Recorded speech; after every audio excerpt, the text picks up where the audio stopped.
As it was, man, I was feeling really nervous. I was feeling like anxious right before the show. And, you know, I just needed something to calm me down, right?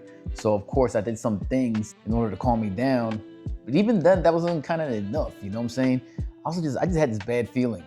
And I never really do when I go perform and stuff like that. But for some reason, because it was with my son, and Polo G at the time was his favorite rapper, I was like, you know, I'm doing this for him, so I just got to go through with it. You know, at first, you know, as soon as we get on that stage, I was just like, all right, it's showtime. Yeah, what's up, South Park Rally? Make some motherfucking noise.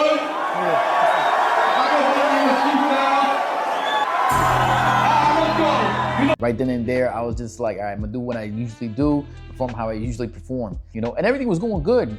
You know, some of the songs that we were doing, everything was going good.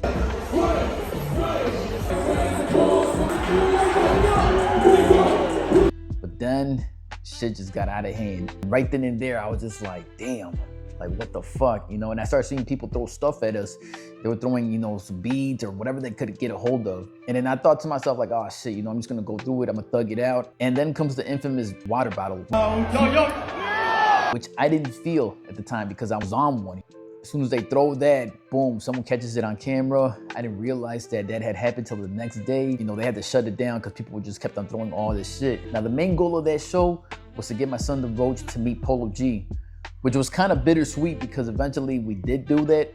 I did get him to meet Polo G, but as you can see in our faces, we weren't feeling good about that. You know, that shit just, you know, with that incident that just happened, it was like we were numb to the fact, right? But because of that show, that was one of the many reasons it lit a fire under my ass. I said, you know what? I gotta take an L to get the biggest dub.